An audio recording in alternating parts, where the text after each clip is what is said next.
Don't you dare say that. My family have been in this country for 140 years.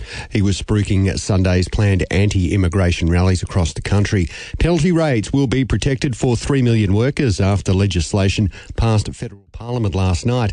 It means businesses won't be able to offer a higher base rate of pay in exchange for cutting other entitlements. And the jury in the trial of reality TV star Matt Wright will resume deliberations this morning. He's accused of trying to falsify records following a deadly helicopter crash during filming of his show Outback Wrangler. The All-Stars have come from behind to beat the Vicks in last night's Legends game. Former Hawks skipper Luke Hodge just missed a barrel to win the game. Victoria going down 104 to 112. Alexi Popyrin on court in the second round of the US Open against top seed Yannick Sinner. The Aussie lost the first 6-3, the second 6-2, and at last check down 3-1 in the third.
Stowe Storage, Caulfield's Spring Opener, Saturday the 30th of August. $20 tickets at Ticketek.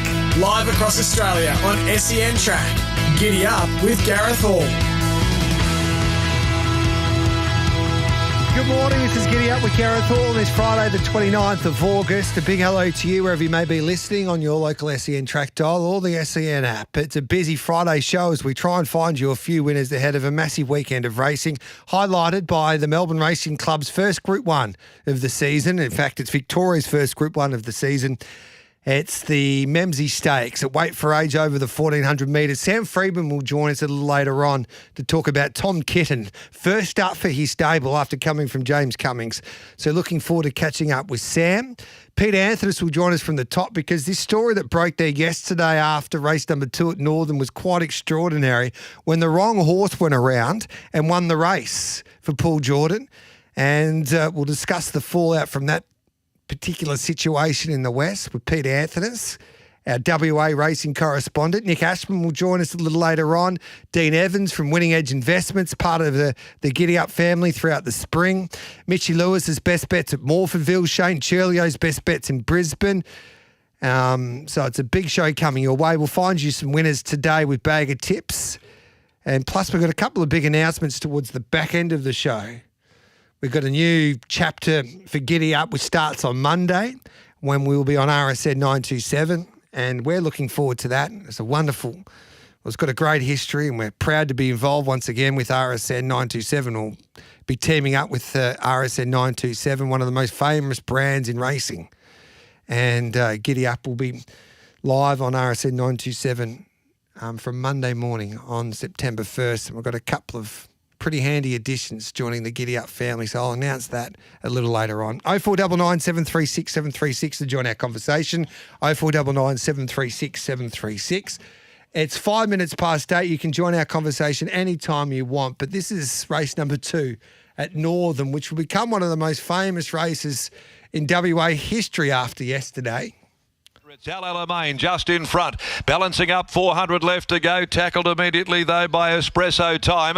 Over on the outside, Working Class Girl, Zentaro starts to quicken, so does Mr. Kissinger, and followed further back then by Eye of the Fly, but Alamein shot away, 150 from home, and it's all Alamein by 2.5, Zentaro trying hard, but it's Alamein far too sharp for them here, beat Zentaro. Far too sharp, and it was a brilliant effort by Alamein, career bested away, and then my phone started to go off about 10 minutes after that race, and then I heard Darren McCauley before the next race saying that there's a big story that might be unfolding here at Northam. So I rang a few people back that called me, and then I couldn't believe what they were telling me. So what had happened is that Paul Jordan, now this was an honest mistake. I've known Paul Jordan for a long time, and with my time in WA, he's a great man. So is Craig Staples, who rode that horse. So they've just made an honest mistake. And the people involved there who are working behind the scenes at Northam as well, it shouldn't happen, but it was a mistake. So you do feel for the people that are involved, and things happen in life, and it's unfortunate. So I want to make that clear. We don't want to be hammering these people that made this mistake, but it's a situation that shouldn't really happen in today's world. Anyway, so Paul Jordan brought two horses to the races, Alamein and Urquhart's Bluff. Alamein bolted home, but the problem was that Alamein was standing in his stalls there at Northam. Urquhart's Bluff, who was meant to be going in a Class 1 a little later on in race number 6. He was actually competing in that race, the second race, and he bolted home. They conduct the after-race interview on 7+, and Paul Jordan's over the moon saying what a performance by that galloper. They declare all clear, the stewards, and then my understanding is it was picked up by a leading trainer in WA who said that's the wrong horse, and then the investigation unfolded after that, and then I was on the phone. I tweeted it out saying there's a big mistake happening there's drama in the West, and the rest is history, basically. Then they went on to scratch Urquhart's Bluff, and then the investigation, and Clinton Payne's written an article on RaceNet last night saying Western Australian stewards have opened a full investigation after an accidental ring-in wasn't discovered until after correct weight was declared after a race at Northam on Thursday. So, and the horse that we're talking about, Alamein, it was $4.50 out to $8, so it was out the gate. So no one knew this was happening. It was just an honest mistake, and it'll be interesting to see what happens from here. But Peter Anthony is our WA racing correspondent. He's seen a lot in this game. I've never seen anything like it. Pete, hello to you. Good morning to you, Gareth. It was quite extraordinary to watch it all unfold there yesterday. And once the rumours got out and the whispers started to happen, it was interesting to talk to people and to hear what was happening there on track. But it was one of those situations. I don't think it will happen again, but it's hard to believe that it can happen today. Well, that's right. I mean, let's face it, at its base level, it's a systematic failure, isn't it? Because there's meant to be about 2 or 3 times where these horses are meant to be identified before they even get into the barriers. And look, it's not one person's, it's not one individual's fault, because good governance basically should dictate that you've got, several different people, and it's all their jobs to work together, and people do make mistakes. But when an individual makes a mistake, then someone else should be taking up the slack and being able to identify this before it becomes an issue. And to be fair, it would be funny, except for the fact that some punters out there would have backed Zentaro and now won't get their money because bookmakers, I guess, technically aren't entitled. Bet365. Hey, Pete, Bet365 gave the money back. Oh, if you backed the first winner or the second, if you backed the winner, Alamein, and the second horse, you got paid out. And also for all exotics as well, Bet365 paid out. So some of the bigger corporates are obviously going to, go through justice payouts or whatever you like, but some of them won't. And well, on Betfair, I've got a few people who can't because it's other people's money, of course. I've had 3 slips that have been sent through to me. One individual lost $6,000 on the race. Yeah. And look, that's the issue here. And it feels like, Gareth, every 6 months or so, we're talking about some bizarre situation that's occurred in WA that only seems to happen in WA, whether it's, horse racing with blinkers and winning a race when they weren't meant to have blinkers on, or an apprentice incorrectly being weighed in light when they actually had the right amount of kilos on board. And it just seems like every couple of months we barrier have to talk draws. about something. carrier draws, changing tracks, track management, whatever the case may be. Announcing there's a sprint lane and then saying that there's no sprint lane. But, in this situation, Brad Lewis, the chief steward, he was quoted saying the correct horses were identified when they were presented on arrival, which, of course, is pretty easy because Paul Jordan had 2 horses in. They scanned it and said, yes, Paul, they're the 2 horses. And then it goes on and says it was from there that our checking system went and didn't work, where there's a secondary check by racing and wagering starters. It was the responsibility of one of those starters to check the horses once they were saddled and presented in the yard for the race, and that's where the system went awry. The starter hasn't identified that the horse presented for race 2 was the wrong horse. Given correct weight was issued, bets have been paid. So I understand there are punters that are going to be livid. That's an understatement with what has happened. The horse will be disqualified. The starter involved in the incident has been stood down pending an investigation into what and how it occurred. Mr. Jordan has been charged under the rule that deals with presentation. He pleaded guilty, and I'm led to believe he's extremely remorseful and knows he should have picked it up. Our checks and balances failed badly, and a full investigation will be conducted into the incident. I know the starter, I won't mention his name, but he's a good human being and he wouldn't have done this deliberately. And I feel for people involved too. This made a mistake, Pete. And there's 2 sides of this. You can understand why people are really angry. And you can understand it, and you pointed out it shouldn't have happened. And there needs to be better governance. If someone does make a mistake, then there's someone to help that person fix that mistake, if you know what I mean. Like you said, it's not just that person who was given that responsibility to check those horses. There were a few other people that could have picked up on that mistake. The owner, my understanding, was watching the race of one of the horses and said, that's my horse, that's the wrong horse. So that person picked it up watching it on TV.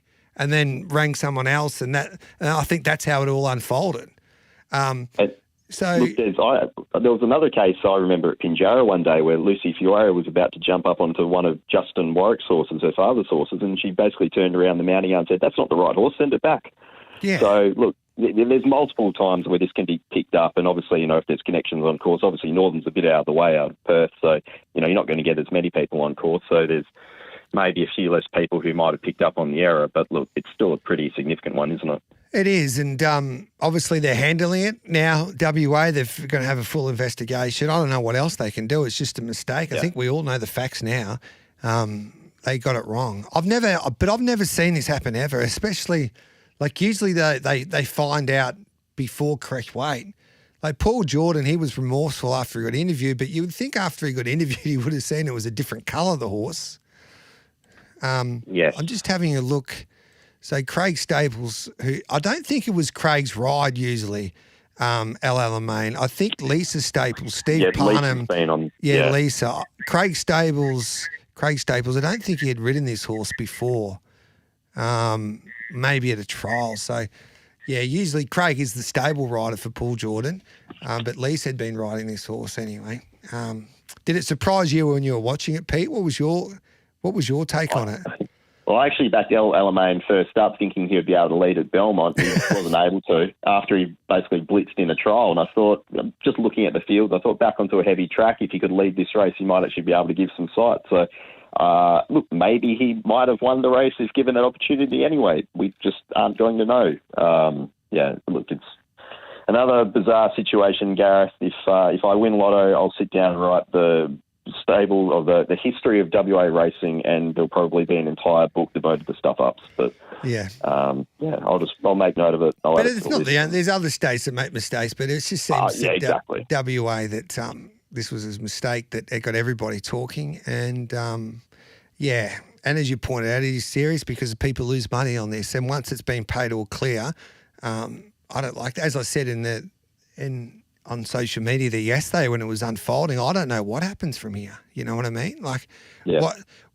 Once they're paid out, those punters that back that second horse, the bookmakers don't have to pay them out.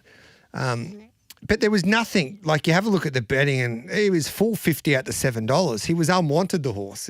I'd be fascinated to know, Pete. So if you're in the yard, all right? So if you're in the yard, do you reckon you would have picked it up? With a horse, basically by the time they've had about 3 or 4 starts, you start to know them pretty well by sight. I don't know if I would have twigged necessarily if there was a big field, but if it was a small field, I probably would have, to be fair. I don't know. It depends on how distinctive they are. They're both not too dissimilar. I know one's bay and one's brown. Yeah. You watch your replays and so forth, they're not it's not the most egregious error of all time. But at the same time, yeah, I mean, there's opportunities there, obviously. They are technically different ages and they're different colours. So the question I ask you, Pete, if you knew there was the wrong horse, would you have told people you thought this is an opportunity? Well, I don't. I mean, look, yes, I guess technically it would have been an opportunity, but no, I'm a good guy, Gareth. I would have leaned over the fence and yelled at someone. I'm getting to that stage where I'm getting more cranky and. You are actually. I like it. So I'm not going to. It's one of those things. This situation, I've made several mistakes in my life. And I just want to say that I do feel for everybody involved in this, like from Paul Jordan, Craig Staples, even Craig, he rode the horse, but he would be, he'd be feeling a little guilty, I would imagine. And Paul was very remorseful when he talked to the stewards, and the people involved who were behind making this mistake, they're good people, and they would be hurting at the moment as well. And I do feel for them, and I think sometimes that when people make mistakes, and especially the pylon, they would be going through a difficult time. So I hope they're okay and they're being looked after, Pete, under this situation. Yep. And I think it's just a learning. Once again, you just got to learn from all of this, don't you? And hopefully it doesn't happen again. But you mentioned there a few times, there's obviously in the way that they go about it, that there's mistakes that are getting through the cracks in a way, and they need to put a stop to it, because some of it's pretty obvious, as you pointed out there, Pete. Yeah, whether or not it's leadership or, it's just a case of you can always do things better, Gareth. And let's face it, WA for a while was wanted to try and compete with some of the bigger states. Well, you can't be making these mistakes, not when wagering is so tight as it is at the moment. You really can't be affording to make these errors if you want people to stay invested in the game. It's as simple as that. Belmont's been playing pretty well, however, since it's come back. Look, it's just starting to hit a little bit of patch where, horses on speed are suddenly getting their chance again. I think there was just a little bit of time it just took to get some of those lanes ironed out a little bit in the straight. And look, the weather's starting to fine up as well in WA, which is absolutely crucial because it's obviously been the wettest winter on record. If you want to have a little bit of a laugh, Gareth, go watch race 6 from Wednesday at Belmont when Darren McCauley was calling them their black figures there on the turn. How would you know? It was some of the best viewing you'll ever see. Yeah, and I look forward to doing that replay. Yeah, well, you can't do that replay. Someone sent me the video of it, and Macca didn't have a clue. Cobb. He's great, old Cobb. He's done it all in the game. He's been one of the great broadcasters, and I was disappointed he didn't pick up those horses. I reckon he gave up too early, Darren McCauley there. Cobb. You're a harsh man, Gareth. And what about him? He knew what happened there yesterday as well, but he's such a good company man, which is expected. He didn't give anything away. He just teased everyone. Yeah, you just have to be, just let things take their natural course. Obviously, it would have been a mad panic, I'm sure, on course once they realised in the swab box. Yeah, and that's what's happened. I think my understanding is that someone said, well, that's the wrong horse. And they said, no, it's not, you idiot. I said, it's the wrong horse. They go, no, it's not. I go, you go and check the marking when they're it was getting spob. It's the wrong horse. And then they go and check and it's the wrong horse, and the life just went out of them, which you could understand. It would have been heartbreaking, because they didn't deliberately do it. And, yeah, it's just one of those things. And people are texting through Fine Cotton. It's got the complete opposites. Like Fine Cotton was prepared and orchestrated for a long time with the planning. This was just an honest mistake. So, it's just one of those things in racing, and it's a great game. It's a great game, but I didn't think it could throw this up in today's world, but it has. Exactly right. The world keeps spinning, Gareth. Any winners at Belmont? I will double check the odds on a couple. I thought there was one opportunity there in race. You've just thrown me off guard, Gareth. That's all right. I thought it was in race 4. Yeah. Lord Gannicus I want to be with as the leading horse, but I'm also going to give Investment Strategy one more go. So I'll be backing those two. They should be lead and outside leader. I think they should be the two dominating that race. You're on fire. You had one bet for us on Wednesday and it gets the cash. Lord Gannicus and Investment Strategy. And I tell you what, I reckon, and Grant and Alana Williams, especially Alana, have been talking up this young girl for quite some time, but this young Cooper can ride. I watched her in action there the last couple of weeks. She sits on them nicely, and even there yesterday, she burst through to win a race. I reckon she's the real deal. She's been very, very adept at getting those horses to lead and sit outside the leader and judge their tempos correctly, which is very useful as an apprentice. So full credit to her. She's doing a great job. Full credit to you, Pete. Thanks for that.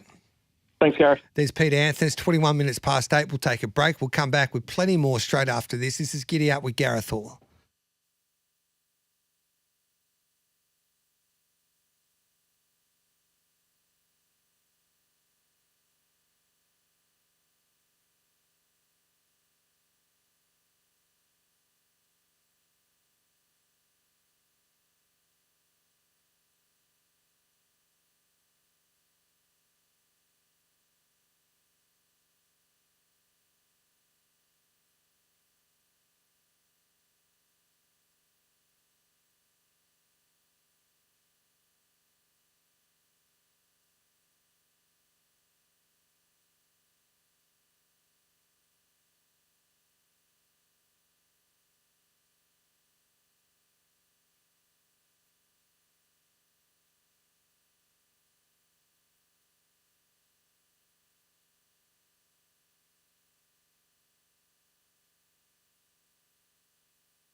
Storage, Caulfield's spring opener, Saturday the 30th of August. $20 tickets at Ticketek. Live across Australia on SEN Track. Giddy up with Gareth Hall.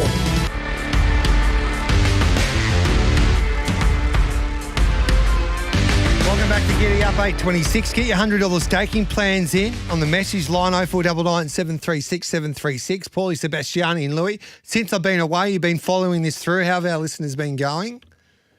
Have they been seeing them well? Didn't have a winner last week, Okay. G. So hopefully the punters can bounce back with the first G1 in Melbourne and Victoria this weekend, mate. Beautiful. So let us know what you're thinking about your staking plan this weekend. 0499 736 736.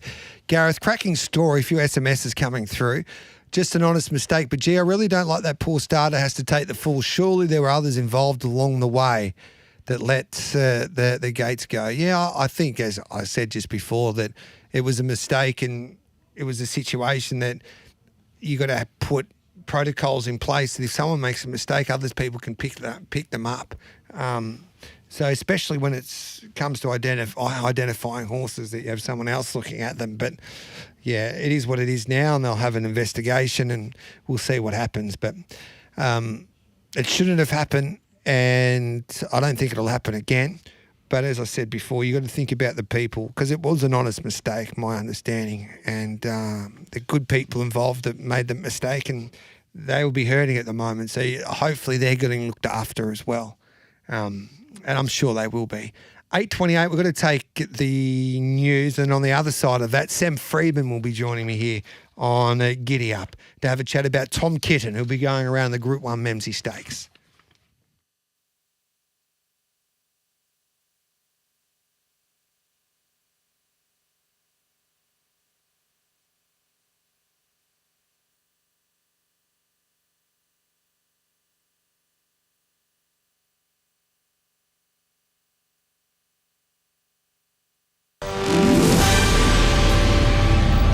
Powered by Signet, making SEN news this hour. Foreign Affairs officials have been meeting with airport operators across the country as federal police reveal they've foiled a hijacking attempt earlier in the year.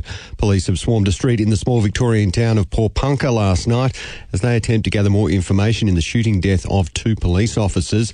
Bob Catter has refused to apologise over his outburst at a journalist at a press conference yesterday. And the jury in the trial of reality TV star Matt Wright will resume their deliberations this morning. He's accused of trying to falsify records following a deadly helicopter crash. sen.com.au Sport is coming up next. The AFL's best and fairest have been put up in lights at the All-Australian Awards last night. Geelong's Jeremy Cameron, the captain of the side, while man of the moment, St. Nazaire Wanganeen-Millero, earning selection for the first time, revelling in that classic moment against the D's. Yeah, you dream of that moment as a kid, being able to kick a goal after sign to win a game, and yeah, it was pretty special, and we all got this special connection.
Melbourne Racing Club members, renew your membership before September 1 to save on early bird.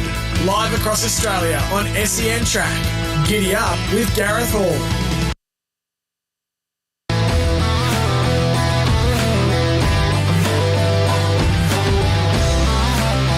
Welcome back to Giddy Up.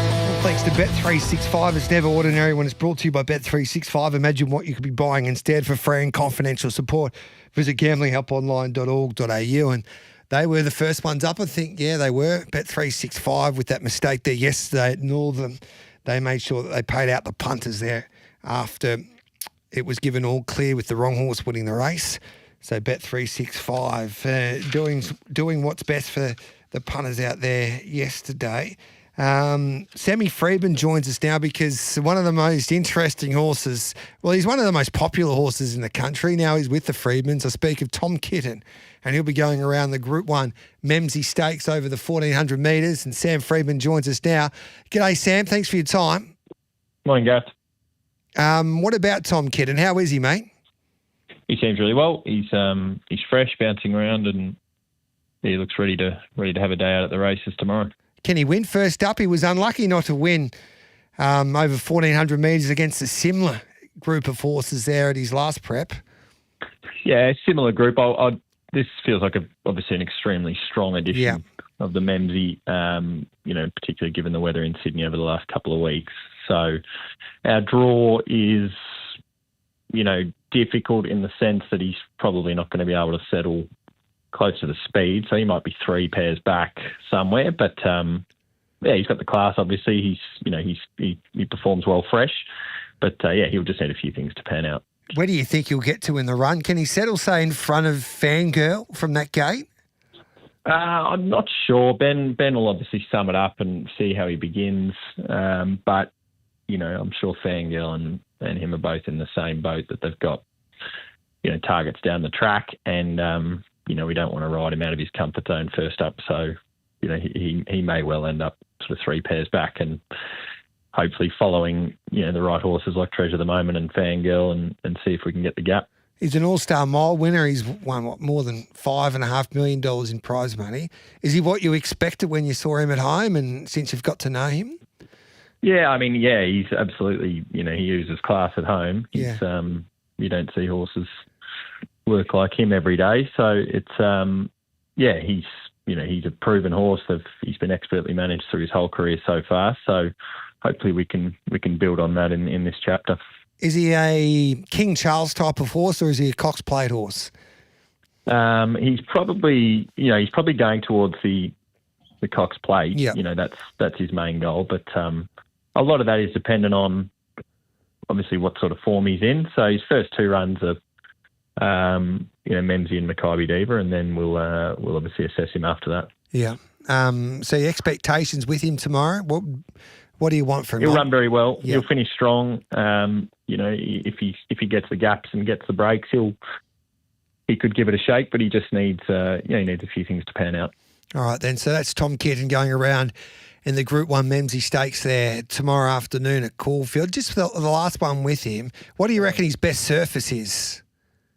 Look, Ben has said he feels he might be best on soft ground. So, but he's just a good horse that's seemingly handled everything that he's run on. So, I think soft ground can dent some of the class horses that prefer it firm. A horse like Fangirl would obviously prefer better ground, but there's other horses there like Mr. Brightside that prefer it soft as well. So he'll line up, I'd suggest, on whatever it presents tomorrow. I think it's a case there tomorrow that everyone can try and predict the weather, and you can walk the track, and you can have a look at the weather report 1,000 times, and the rain might come, it might not come, but I think it changes completely. I don't know what your philosophy on this is, but when it rains during a race meeting, I think you can forget what type of track it is. The track changes completely to whatever it is anyway. Horses start to slip, there's surface water, so hopefully the rain stays away by the time. Yeah. It does become difficult in the sense that I think there's been a couple of meetings at Caulfield recently, and they're doing their absolute best. The weather's unpredictable, obviously, and when it does rain on race day, they tend to come out off the fence into the middle, and you sort of spread out a little bit. It becomes really testing. So, going into the run with him, he's forward enough that testing ground shouldn't bother him. And we saw that with V. Sistina at Flemington when it rained during the day. She started to slip and everyone thought she couldn't handle the heavy track, and then she wins on a heavy 55 there at Randwick the other day. So we'll just wait and see. There's so many different variables for us poor punters to try and work out, along with the trainers. But what about Son of Kirk and the McNeil Stakes, mate? Are you happy with him? He's good. He ran well the other day. look, this is a stronger race. There's nowhere to hide. 1,200 metres, he's got to be ridden, I think, to be strong at the end of that sort of trip. I thought he ran well the other day. I'd possibly like to have seen his last 50 metres to have been a little bit stronger, but he did have a good blow afterwards. So his fitness has picked up again, and he's drawn soft, but he's probably not got the barrier speed to use that gate. I'd still suspect he'll be 3-4 pairs back, and he's going to need a bit of luck as well. So, but the horse is very well, and it'll tell us where we sit for the spring. We go to race number 7. Louis Clifton, my producer, texted me the other day and said, Gareth, this horse is over the odds, Tropicus. You're going to have something on it. Do you agree with him? Mark Sarah rides first up in the heat. The horse is trolling well. He seems in good form. I would say on ratings and measures and everything like that, he's very poorly weighted. But he's probably going as well as he can, and his record at Caulfield's excellent. He'll make his own luck up near the speed. It's just, he's fit and forward for it. He's just, he's got to elevate to this sort of level against some pretty classy horses. But I'm not sure what price he is, but he's certainly capable of running a place. Yeah, he's around 20 to 1. And then you've got the son of Frankel, Green Fly, going around in the last. He probably needs the rain to come. Yeah, he'd appreciate rain on race day and it really chopping out and spreading out. But Caulfield's not been his best track to date, but there's been some different circumstances in a few of his runs there that haven't quite meant that he's been able to perform at his best. But yeah, he'll need it. He'll need it proper heavy, I'd say, to feature there. $100. What would you do with it this weekend? I would go. I'd go each way on Tom Kitten. Beautiful. In the Memsey. What about Charcoals today? The people want to know. This must be. He looks over the odds. Popular horse here. Must be it's a my race horse. No wonder they're all texting in to see how's it going to go, Sam. Yeah, he's in great form. It's a perfect race for him. We've just drawn really wide, but if he gets a bit of luck, he's very honest. He'll run well. All right, mate. We appreciate your help as well. Calvin McAvoy, we rang him up the other day to do Clippers and Tippers with us, which is a new segment that we're doing, or a show that we do. And we get our barber, who's one of the best barbers in the country, Murray, and we just talk about racing and maybe a little bit about the punt. And Calvin said to me, he goes, Gareth, there's no way I love my hair. I protect my hair. And there's no way I'm getting anyone to do my hair apart from my hairdresser that I trust. I said, that's fair enough. But he said this. He said, Gareth, if you get Sam Friedman to do it because his hair's more precious than mine, then I will do it. So I don't know if that's true or not, Sam, because your hair is divine. There's no doubt about that. That's very kind of you, Gareth. The risk with Calvin would be that could be one of his last haircuts. So I can see why he's wanting to protect that. Good on you, mate. We appreciate your time as always, and good luck with Tommy Kitten. Cheers. Thanks, Gareth. There we go. Great to catch up there with Sam Friedman. We'll take a break. We'll come back with plenty more next.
Sportsbet Caulfield Cup Carnival, October 11 to 18. Pre-sale tickets from just $30. Book now at Ticketek. Live across Australia on SEN Track. Giddy up with Gareth Hall. Welcome back to Giddy Up with Gareth Hall. It's 8:45. 0499 736 736 to join our conversation. Nick Ashman joins us now. G'day, Nick. Hey, how was your holiday? It was great, mate. Loved it. Great to be back. What happened? You got held up. No, it was just a miscommunication, mate. Miscommunication. But we're back now. Yeah. We're back now. I had a miscommunication at the pub last Saturday, and we got home a bit late as well. I thought I was meant to be back on Saturday, but I was meant to be back on Wednesday. Anyway, it's all sorted now. We're right to go. We're right to go. Yeah, you had the great Milo, mate. He filled in and did a wonderful job, so no harm done. No, he's a beautiful man. A few text messages coming through. I just want to read this one out because I want to. We're having a chat about what happened at Northam yesterday. And one of the listeners says, geez, Gareth, I know you're a nice bloke, but you're a journalist and continually saying that areas that damage the industry are okay because the people are good blokes and damaging it itself. You did the same with Weary. You should really call to account the people whose mistakes are hurting the industry that pays your wage. I didn't say that. I said that there's people involved who make mistakes. You do have to look after them because this was a mistake. I'm talking about what happened there yesterday at Northam. The people involved, when you make some phone calls and you do what journalists do and you try and get to the bottom of the situation, this was an honest mistake. But what it needs to happen and what Ra will be doing is a full investigation to make sure it doesn't happen again. And it wasn't just one person who made that mistake. There was obviously a few people that made that mistake that allowed the wrong horse to compete in the second race at Northam, and that's what I was saying. But you do have to look after people who make honest mistakes because that's what you do when people who make a mistake, that you get around them because they'll be hurting more than anyone. But at the end of the day, Ra will need to have a look at it. They need to have a look at their practices. As Pete Anthony has pointed out, this is not just a one-off situation in WA racing. There's been few mistakes that shouldn't happen in the sport of thoroughbred racing. And I don't know what it needs to be done, but someone needs to look at their processes and make sure it doesn't happen again and have less mistakes. But that's my say on it. It's a fine line, isn't it? It's hard. Look, I was doing an NRL podcast yesterday, and one of the experts there was talking about Brandon Smith, and I don't know how across you are with that, but 100%, allegedly he's been found with, a bag of something of a prohibited substance. That's what they're alleging, the Queensland Police. I know the bloke that's defending him, Paulie McGurr, and look, it comes down to two things. One is that people have to pay a price for a mistake. You have to pay a price for a mistake. But the greater public also need to understand that people make mistakes. So you can't just ruin someone's career because they made a mistake. So you've got to find that balance in between the two, that, hey, we're human beings, we make mistakes, sometimes unintentionally, sometimes even intentionally. You go out and you do something, you know what you're doing when you do it. It's a mistake, you put your hand up, you own it, and you move forward. Both those things need to be okay. Otherwise, we end up with all kinds of mental health issues in our industry because everyone thinks they've got to be perfect and can't step sideways, and we don't want that. So you've got to, I think in the case of yesterday, it's a giant you-know-what up. It's a huge mistake that's been made over there, and it's one that has to be, the racing board over there have to ensure it never happens again. How they do that is up to them. They've got to work that out. The person responsible needs to have some sort of disciplinary action against them. But at the same time, I'm not suggesting that they should lose their career over it either. It's got to be a happy medium between the two. And I think unless there's an indication of an integrity issue, that someone posted the wrong, that someone allowed that horse to run for the wrong reasons, like the Fine Cotton situation from 30 or 40 years ago. Yes. Unless there's something like that, no one should be banned from the industry. It should be treated as a huge mistake that can't happen again, but we should also move on with it as hopefully friends. Yeah, and if it keeps on happening, then there's a massive problem. But people lost money as well yesterday, and that hurts, and that shouldn't happen. And integrity is paramount, and punters shouldn't lose money. That, it makes you sick to think that people lost thousands of dollars on this race because of this mistake. Bookmakers like Correct. So that's why there's got to be accountability, Correct. G. Yeah. There has to be accountability. I totally you can't agree. you can't be soft. It's got to be hard.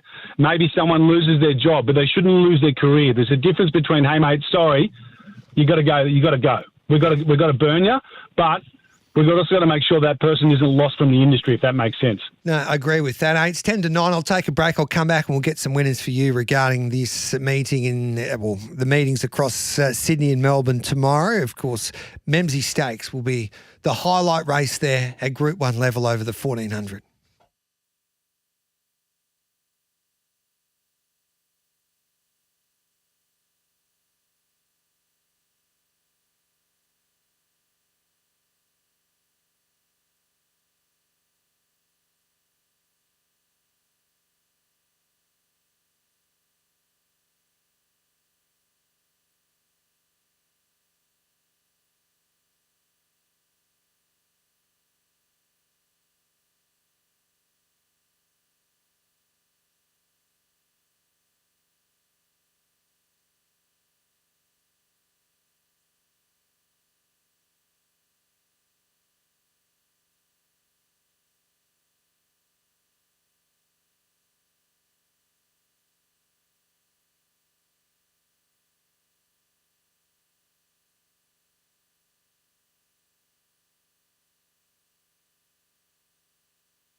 Stowe Storage, Caulfield Spring Opener, Saturday the 30th of August. $20 tickets at Ticketek. Live across Australia on SEN Track.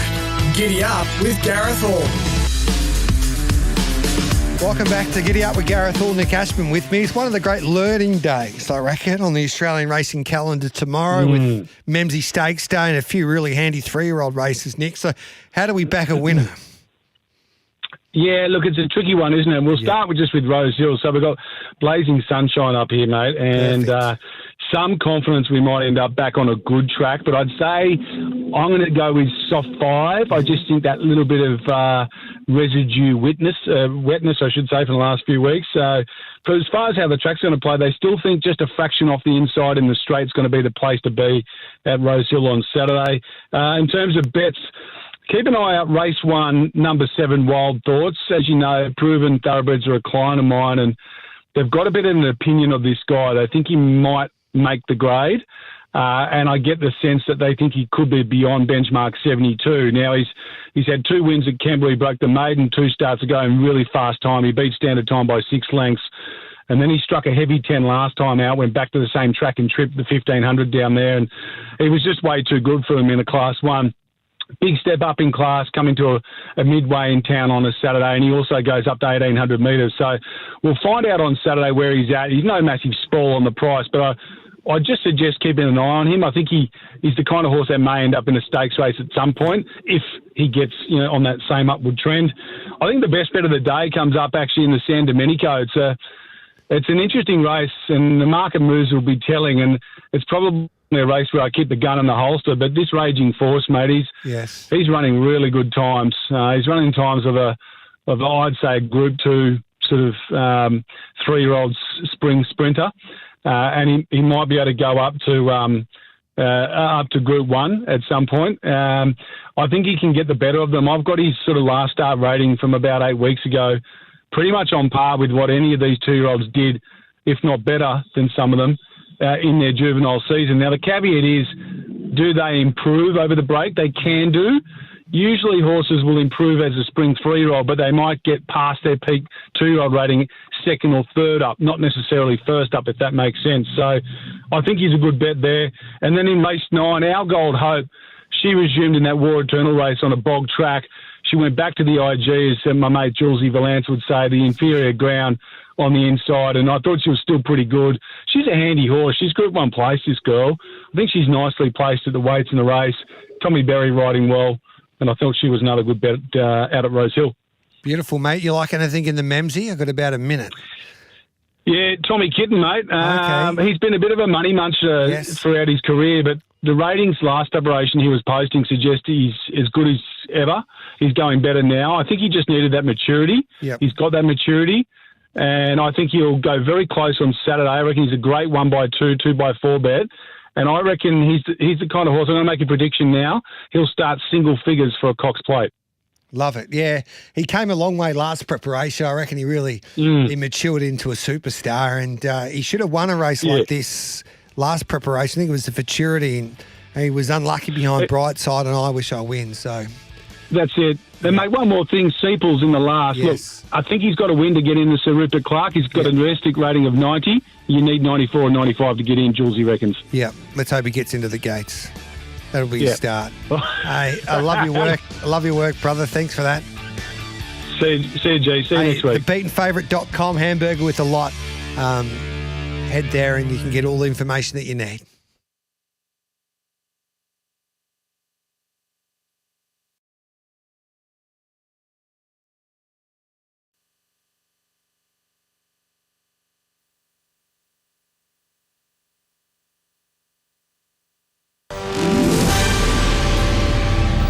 Powered by Signet. Good morning, I'm Adam Pont with SEN News. The major manhunt in Victoria for a man accused of killing 2 police officers and injuring a third continues today. Last night, police questioned a number of people at a home believed to be linked to the alleged killer, Desi Freeman. The 56-year-old is believed to be hiding in dense bushland in the state's Alpine region. New laws have passed federal parliament in a win for workers. Employers will be banned from reducing penalty rates, including public holiday and weekends. Workplace Relations Minister Minister Amanda Rishworth says the new laws are a minimum safety net for employees, while the ACTU has underlined their view penalty rates are an essential part of a worker's take-home pay. Channel 9 has asked Bob Katter for a formal apology after he threatened to punch a journalist at a press conference. The MP boiled over when the reporter mentioned he has Lebanese heritage during a discussion about the weekend's anti-immigration rallies, shaking his fist in the journo's face. More violence in Gaza overnight, with more than 70 Palestinians killed in another Israeli bombardment. Israel is shunning international calls to reconsider its planned takeover of Gaza, focusing its aggression on the region's largest urban centre. While Ukraine has suffered its worst night of Russian strikes in months, 19 people have been killed, including 4 children, and dozens injured after the attack in the capital, Kiev. And the Powerball jackpot has soared again after no one picked up the $50 million Division 1 prize last night. Next Thursday's new figure, a cool $80 million. Well, more barrels than an Irish distillery in last night's AFL Legends game. Players left, right and centre having a crack at pulling off the perfect torp. Luke Hodge almost saved the game for the Vicks with one, but it was his old teammate Silrioli. He took the cake, bagging one from inside the square for the All-Stars in their 112-104 win. Telling 7 was a bit of a fluke. That just come off with a bit of luck, so I don't know what happened there, but we'll take it.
Melbourne Racing Club members, renew your membership before September 1 to save on early bird.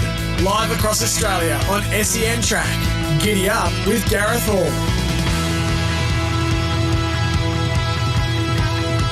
Welcome back to Giddy Up. Gareth Hall with you. You're watching us on the SEN app and also our Facebook page. We are streaming every day live on the SEN app, all thanks to Bet365. It's never ordinary when it's brought to you by Bet365. Imagine what you could be buying instead. For free and confidential support, visit gamblinghelponline.org.au. Get your $100 staking plans in on the message line 0499 736 736.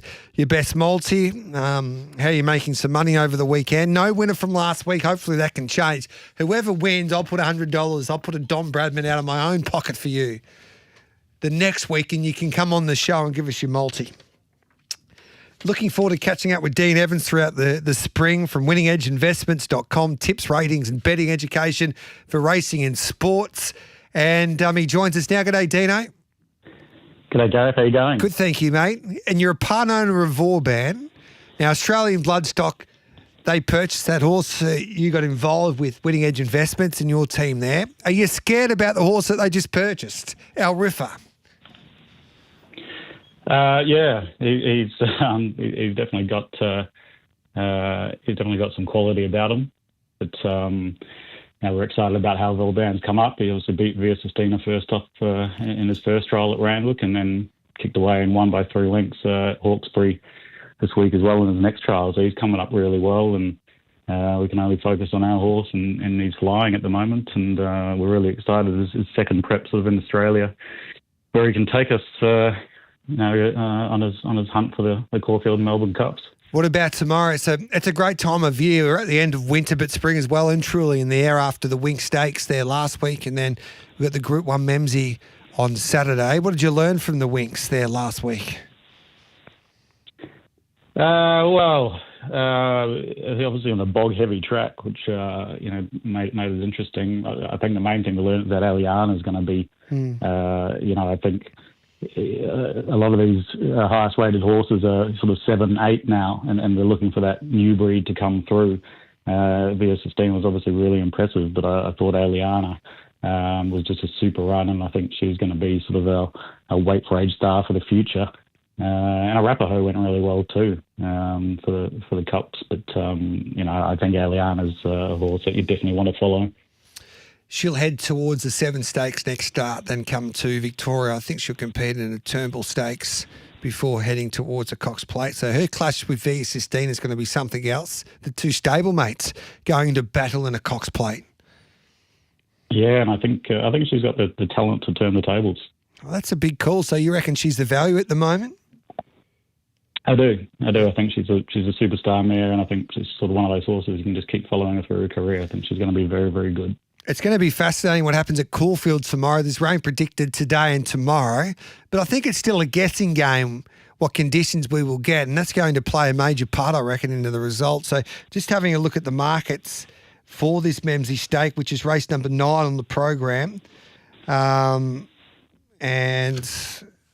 my Bet365 app's not working at the moment. So the favourite last time I look was Another Will around that $4.40 quote. How do you read this year's race? Yeah, 7 of the last 8 winners have actually come off a 14-day break, which is interesting because this year there's only a couple of sort of roughies really in Here to Shock and Pinstripe coming off that profile. 10 of the last 12 winners have settled in sort of the first 6 and running, so it's an on-pace race. 9 of the last 10 winners have been 5 or 6-year-olds in geldings. We've got a lot of older horses in the race here. And 9 of the 12 winners from barriers 1 to 5. So you want to map well. You want to be sort of on speed at this 1400 Group 1. I think the horse that really stands out is Another Will. Just looks like he's going to map really perfectly Here to Shock. Only setting an average tempo up front, and then he's sort of got Another Will treasure at the moment. Mr. Brightside should be handy, and Tom Kitten will be sort of stalking him 5th. I think Another Will has won his last 3 first up runs. He won the Group 1 CF4 Stakes, this track and distance for his last prep first up. He just maps perfectly, and I think he clearly is the one to beat on the ratings. I think the main danger is probably Tom Kitten, first start for the Premium Stable, goes really well fresh. He was second beaten in nose in the Futurity Group 1 this track distance in the autumn, and that was against Mr. Brightside. It had a run, so again I think he maps well, but I'm really keen on Another Will. Just profiles perfectly. Tom Kitten the danger, and I just think horses like Fangirl and Altino just don't map well enough to win. Where have you got Fangirl on the run? Got a right back. Okay. I think she could potentially be last on the rails. I think they'll ride her real quiet. You sort of got Buckaroo and Zardozi and Antino and Pinstripe to all get back as well, but some of them might just need to push forward like a horse like Pinstripe. So she's going to get clogged away back there on the fence, I think. I really liked her tomorrow. I think if it's a soft 6 and better, she's the best 1,400 metre horse in the race. But you worry me a little bit now, mate. I thought she would just be too quick. I for don't them. like her in the wet either. So I think she needs probably soft 5 or better. I think if it's any wet, then she just can't sort of catch. But I just think she's going to struggle to sprint past a horse like Another Will. So Tom Kitten's out to $8.50. That surprise you? Yeah, I'm not sure what's causing that drift. He's got a really good first up record. He's beaten the nose first up last prep. Before that, he won first up. An interesting drift, and I know they have been aiming to target sort of this race and the Matai, the early sort of Group 1s. So I'm not sure what's causing that drift because he looks pretty good to me. Mr. Brightside? I don't know. He's coming off that Hong Kong run. I thought he's trialled awful. Yeah. I don't think he maps really that well. And I'm just not so sure about him first up. He hasn't beaten first up his last couple of runs, so I couldn't possibly back him. And Treasure the Moment, she's a bit like Aliana. This time last week, we didn't know if they would be able to make that step up to weight for age against the open class horses. We all know that Aliana did it perfectly there in the wings. Do you think Treasure of the Moments is as good as Aliana? I don't think she's as good as Eliana, but she's obviously a very good mare. I think she maps well here, and I think she'll run, possibly a place. I don't think she'll win. This sort of 4-year-old mare doesn't really profile right for this race, but I think for going forward, she's definitely a high quality mare, and she'll be in the finish. All right then. So just recapping your tip, Another Will and Tom Kitten, your tips there in the Group 1 Memsey. Correct. Beautiful. Let's have a look at race number 5, which is the Heatherly. And just going back, we've got that market now for Bet365 for the Memsey Stakes. Another Will, $4. Entino, $5.50. Treasure of the Moment, $5.50. Fangirl at $6. Mr. Brightside at $7. Tom Kitten at $8.50. And then Here to Shock at $19. Race 5 is the Heatherly. Golden Path, $4.80, is second up after a pretty good effort first. Dart, Michael Kent Jr. gave him a good push yesterday. Braden Star is at $6. Too Darn Discreet at $7. Kingswood at $8.50. River of Stars, who was placed in a Sydney Cup before going for a break, at $11. Our Rocco at $11. Statutario, that was placed in a derby at South Australia at $11. Then Whiskey on the Hill at $11. And then we go out to Kinesiology at $12 and Berkshire Breeze at $15. Yeah, look, this race, for the last 10 years, 8 of the 10 winners have really just been, a horse who's had a run, usually in the last sort of 2 or 3 weeks, and was on speed, basically in the top 4 and running. So, and that's produced winners at sort of $21, $61, $14 and $11. So it's been a really good method for finding a winner of this race. The couple of horses who profile the best, Golden Path, he's probably going to lead here. Rates clearly on top. Sort of go back to his run in the Kingston Town, where he ran third to Elias and Cherwolf, and then Cherwolf came out of that race, won a couple of Group 1s. Elias ran third in the Turnbull. Land Legend won the Metropolitan. That was a really high rating race. And the last prep he just ran in the Group 1s against the sort of Via Sistinas. But he's had a run first up, ran a solid third. I think he just maps perfectly. Golden Path, profiles really well, and he's sort of the fit horse. I think he's going to be very hard to beat. I think Main Danger, Too Darn Discreet, she won the Group 2 Edward Manifold and the Group 3 Ethereal last prep, has been coming through sort of the benchmark races, won second up and then beaten the nose, third up. Again, another mare who's just down the bottom of the weights, maps really well, sort of sits about sixth on my map, getting some cover and looks to danger. But, Golden Path and Too Darn Discreet really profiles the type of horses that generally win heavily. Then we'll have a look at race number 8, which is the second leg of the quaddie. 10 races at Caulfield on Saturday. And this is the Cochrane Stakes for the mares. It's a beauty as well. Magic Time, that's first up at $3.60. Miss Rubini's at $6. Gerringong at $7.50. Pop Award has got the race fitness on her side. She's at $8.50. Manal trialled the house down, and now comes to that was in Sydney. And D Lane rode her in Sydney at the trials as well, but she's in Melbourne tomorrow. She's at $9. Damask Rose at $10, Stretton Angel at $10, Abounding at $12, and the Tassie Star, GG's Mistruth, is at $19 with Bet365. How do you play this race here, Dino? Yeah, the horse I've honed in on is Miss Rubini. Yeah. Really, really consistent mare, 5 wins and 3 placings from 9 starts. The last start was a win on the Gold Coast in January in a $1 million race. She trialled really well at Caulfield on the 13th of August. A strong trial around plus 1.9. She beat sort of Mirabelle Rose, Neon's Magic Time, Skybird, and she's bulletproof all quite comfortably. Just looks to be going really well. This race, by this time of the day, is actually traditionally won by horses drawn wide, and they tend to be swooping by this time of day over the 1200. And Miss Rubini does get back, but she'll sort of get back with cover, and I think be that horse swooping, consistent mare, fresh up, going well, and a lot of horses resuming here, and some are definitely targeted for sort of later races in the carnival. So I'm quite keen on Miss Rubini. Yeah, and Michael Kent Jr. gave her a wonderful push there yesterday, made it part of his staking plan. She's just a dead set winner. She just pings her ears back and gets the job done. She loves to find that line. So that's a good push there from Dean Evans from Winning Edge Investments there with Miss Rubini. Now, this is a great time of the year. I reckon it's a difficult time on the punt in a way because you've got a lot of these horses first up in Sydney and Melbourne tomorrow. A lot of 3-year-olds kicking off there, 3-year-old campaigns, and a lot of the star weight for age horses coming back from a spell. But if you've got a person that can find the good triallers and then it can help you back a winner from horses performing at the trials, it does help your cause at this time of the year. And you're one of the very best in the business, Dino, when it comes to finding horses from trials. So what's the secret to your success with that skill to have? Because I reckon it is a skill. Yeah, look, it's, well, like any skill, I think the first trick is just doing a lot of it. You know, the old Malcolm Gladwell 10,000 hours. I've been doing it for over 15 years now. And for me, it's the biggest edge in betting still. Yeah. You know, we're having an absolutely fantastic time just for August. You know, we're up 57 units profit at around 60% POT. So, you know, I love this time of year. This is the best time of year because you've got these horses resuming and the trials tell you. They don't lie. They tell you if a horse is going well and isn't going well. And, you know, for me, I use sectional times that are really, really critical. So it's not just the overall time, but, you know, that last 600, last 400, last 200, particularly if it's coming off a hot speed.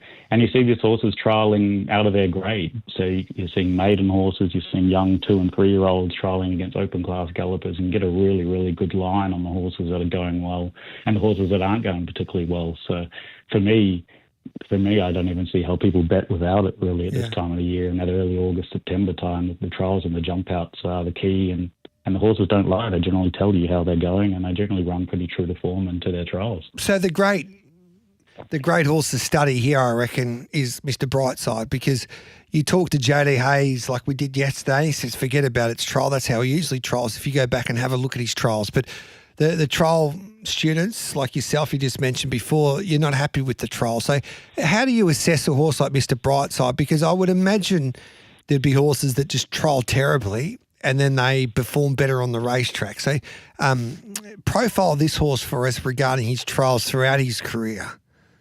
Yeah, it's definitely true what you say. I remember a few years ago a horse called the Autumn Sun, and yes. I He was pretty handy. Prep, you know, he was a pretty handy horse, and we followed him through his career, you know, very closely. He was a really great horse for us, and I remember before one prep, everyone was bagging his trials and just going, he's gone, you know, the horse isn't going well. And I remember posting and copping a bit of flack for it and just saying he's actually trialled the best he's ever trialled. This is just what he does. He's just not a horse that trials well, but he gets back, he's ridden out, but his sectionals were better than ever. And, you know, he won the first up and was unbeaten in that prep. So, you know, there's a lot about a horse. You know, it's a bit like the mounting yard people where a horse might sweat up or not look that great, but if that's what they always do, it's not necessarily a problem. With Mr. Brightside, I'm just a bit concerned coming off that sort of really flat Hong Kong run, and then into trials where he hasn't been as sharp. You know, in the last prep before the CF4, he won a trial at Geelong, and he ran the quickest last 600, 400 and 200 of the day. Of about 122 triallers that day, running plus 0.8 time overall and plus 9.7 last 600. So to say that the horse doesn't, you know, beat a sprinter Arabian Summer that day. So to say he doesn't trial well, well, he does. But he was scrubbed up under riding in that last jump out. So, you know, I'm not saying he's going to get beaten out of sight, but I couldn't possibly back him off it. What about your best of the recent trials? What horses have really caught your eye there in the trials leading up to their first up runs? Well, one that's running tomorrow is a horse called On Display. Yes. She's a mare with the Nick Price yard who won a listed race in Adelaide last prep in May. She trialled at Cranbourne on the 18th of August. Just Folk won by a couple of lengths, but she absolutely flew home for fifth. She was sort of sprinting and she said it was sort of back and last and wide in the trial. She's sprinting past horses like La Dorada, Damask Rose, another Profit, a Group 1 winner, Antino, and doing it under absolutely no pressure. She just looks like a horse that's really forward. You know, there's other horses obviously in that trial that are resuming and being backed in sort of group races, and she's resuming in a benchmark 78. She's got 60.5 kgs, but I think in Caulfield Race 2 there On Display, she's a mare that's trialling really well. And then the other horses I sort of mentioned that I think are trialling really, really well for their preps. I mentioned last Saturday, Woden, Sky, Hook, Apocalyptic, Autumn Glow, and Vauban. They're all horses that are trialling very nicely as they lead into their campaigns this spring. Would you back Woden tomorrow? Because this is another, I think, a really good learning. This is good learning for our listeners out there as well. So, and it's like the Black Bookers, for instance, that we have a chat to people throughout the week. So you've got a horse like Woden that you love at the trials and you think he's going to have a big preparation. But then you come tomorrow with the way that this track might play at Rose Hill. Are you confident to back him because off his trials, regardless of the race setup, or you think maybe he will be better off later on in his preparation? For the most part, when I find a horse on a Black Book at the trial, I'll back them through a campaign because I found that's the key to success is you find a good quality horse, you find that they're much better than the grades they're running at, and quite often they can have bad luck, they can find the wrong track, a poor ride, lots can happen, but you follow them through the prep, and quite often if they run poorly first up, you get a great price second up, third up, and do really well out of a horse. The horse like Woden, a bit more exposed, he's short in the market. I'm actually not backing him in the San Domenico. I know his targets are the Golden Rose and the Coolmore. There's other horses that have trialled well in the race. Raging Force ran plus 6.8. Quickest time of the day at Randwick, and really quick closing sectionals. Baywalk is a handy horse, King of Pop's a handy horse. And this isn't Woden's grand final, and we know with the Waller stable that they target their grand final. So, no, I'm not looking to dive in. If he wins, I'm happy because I'm keen on him in the Golden Rose, and I've backed him in the Coolmore already in futures, and so I want to see him resume well. But just because a horse trials well, jumped out, so it doesn't mean you need to dive into them first up. Quite often that they're better second up, third up, and they'll be better into the campaign. And so Woden, I'm happy to watch. He can win, but he can win without me. Now, you've got a competition for the SEN family and the Giddy Up family, obviously with Winning Edge. So what is this competition that you're running with Winning Edge Investments with SEN? Yeah, really excited to be partnering with SEN on that. It's winning the ultimate race day out, and the prize is up to $30,000. So okay. The two elements. The first part, win 2 tickets to either the Everest or the Caulfield Cup, your choice. Gets you basically all you can eat and all you can drink all day, including spirits and cocktails and a marquee. You'll be really looked after. That's a total value of $5,000 for those 2 tickets to either the Everest or the Caulfield Cup. We'll be really looked after and have a fantastic day. And then the other element we've thrown in is 1% of the net prize money that Vauban earns in the Caulfield Cup, less what the trainer jockey gets, but basically what an owner, 1% owner in Vauban would receive. So the Caulfield Cup's $5 million prize money. So you're looking at up to $25,000 that the winner of this prize can win. We want them there on track cheering Vauban on with us on the Caulfield Cup day, and so.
Caulfield comes alive with Group 1 racing at the SEN Caulfield Underwood Stakes. Tickets just $20 at Ticketek. Live across Australia on SEN Track. Giddy Up with Gareth Hall.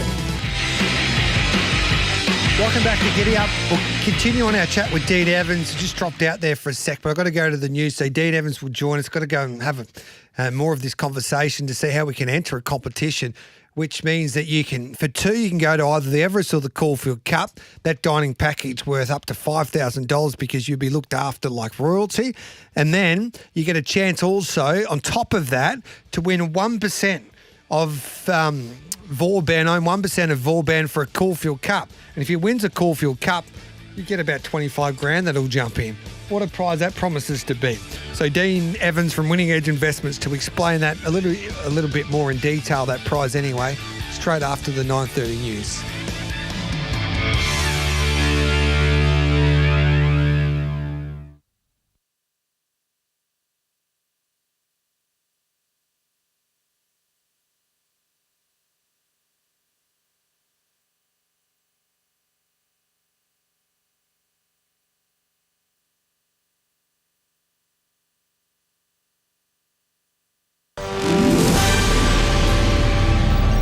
Powered by Signet, making SEN news this hour. The major manhunt in Victoria for the suspect accused of killing 2 police officers and injuring a third continues today. New laws have passed federal parliament and a win for workers. Employers will be banned from reducing penalty rates, including public holiday and weekends. Channel 9 has asked Bob Catter for a formal apology after he threatened to punch a journalist at a press conference. And the Powerball jackpot has soared again after no one picked up the $50 million Division 1 prize last night. Next Thursday's new figure, a cool $80 million. sen.com.au sport coming up next. Yannick Sinner through to the third round of the US Open, the top seed getting rid of Aussie Alexei Popyrin in straight sets. Game, set and match, Sinner. Yannick Sinner. 3 sets to love. Stays on track. 6-2, 6-2. Fellow Aussie Adam Walton also bowed out. And the Melbourne Mavericks will kick off their year on March 14 against the Giants in Super Netball.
Stowe Storage, Caulfield Spring Opener, Saturday the 30th of August. $20 tickets at Ticketek.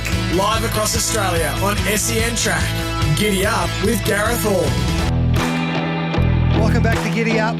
Dean Evans from Winning Edge Investments is with us. Sorry, Dino. So this new competition, which involves the SEN family, thanks to Winning Edge Investments, is up to $30,000. So if you enter in, I don't know what the competition is. So I'm looking forward to learning that. But the prize sounds unbelievable. $5,000 package to take someone to either Everest Day or Caulfield Cup Day. And then also you're going to give some lucky person 1% of Vauban on Caulfield Cup Day, and if he wins the Caulfield Cup, which I think is an excellent chance, you win about $25,000. Yeah, really excited. Really fantastic prize. It's the gourmet food, premium beverage package. Yep. You can be treated, like you said, like royalty for a total value of $5,000 for you and someone else to go to your choice of the Everest or the Caulfield Cup. And all we ask is that you cheer Vauban home.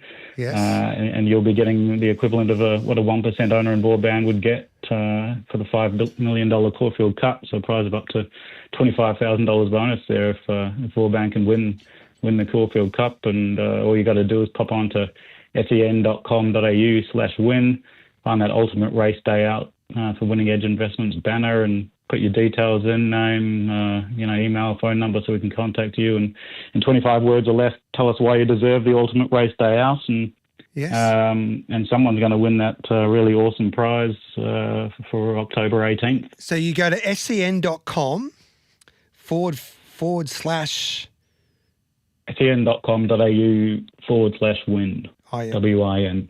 sen.com.au/win. And then you follow the prompts. You're going to explain in less than 25 words why you would love this prize. And you're a chance to win one of the greatest prizes that SEN's ever had, to have a share in Vauban. That would be a lot of fun. And they will be cheering. And he's a big absolutely. chance.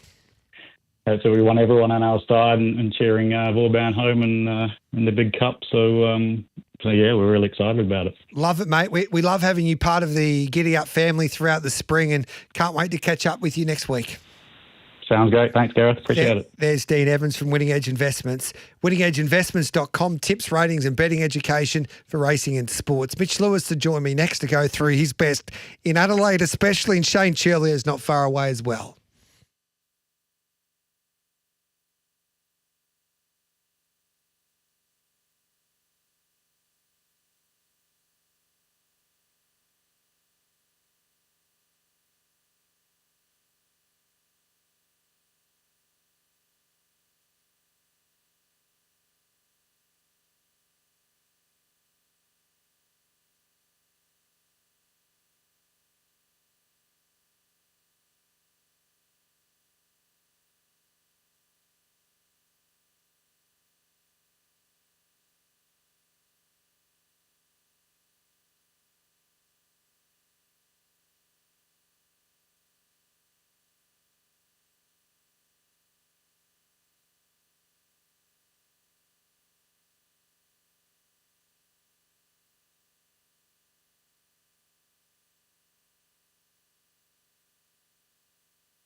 Melbourne Racing Club members, renew your membership before September 1 to save on early bird.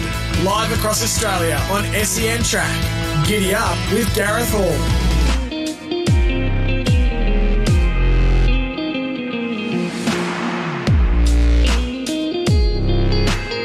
Welcome back to Giddy Up with Gareth Hall. Great to be with you. Mitchy Lewis has done the form for Morphinville tomorrow. Hello to you, Mitchy boy.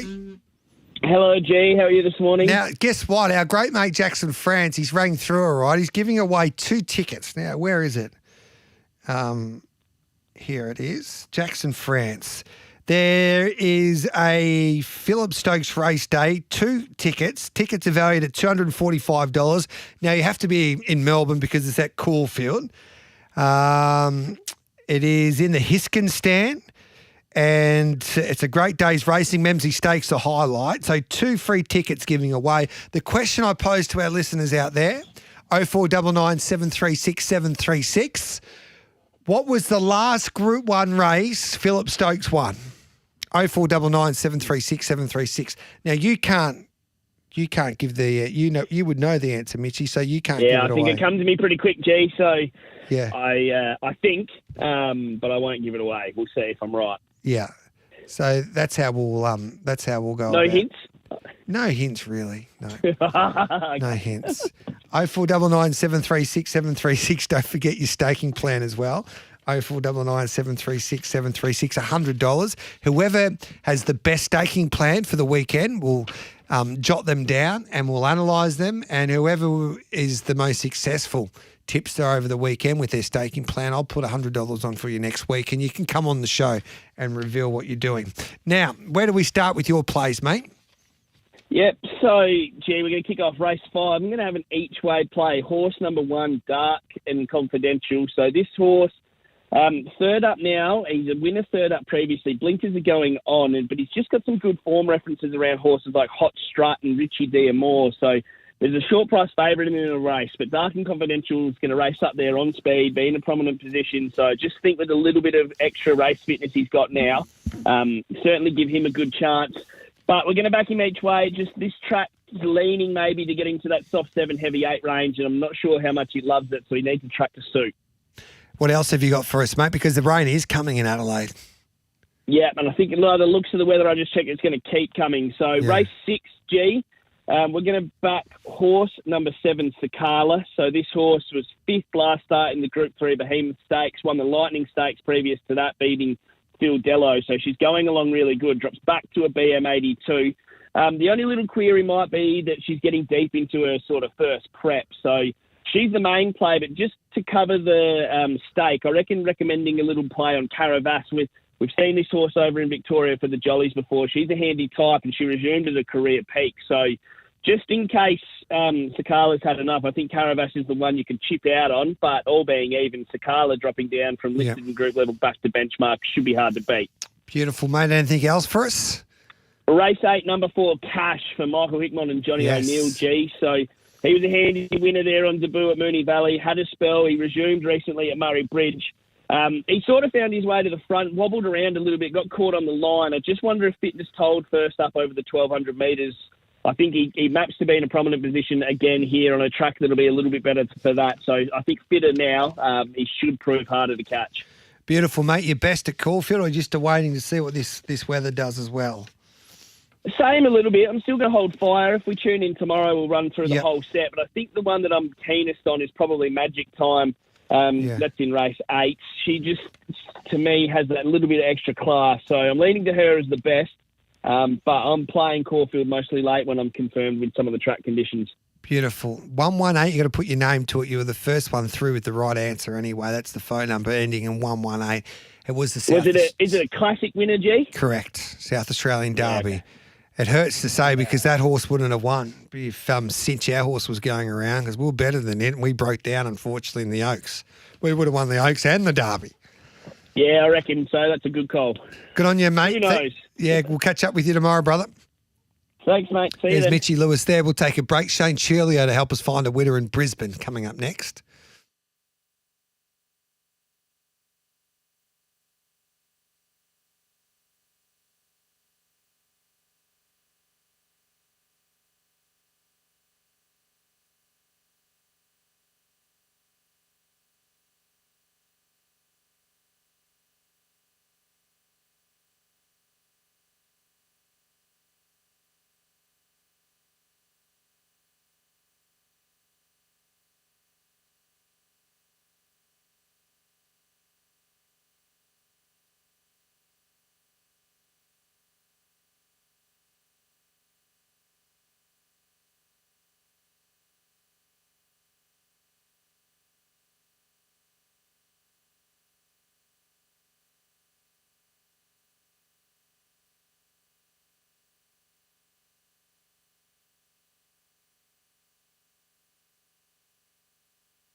Stowe Storage, Caulfield's spring opener, Saturday the 30th of August.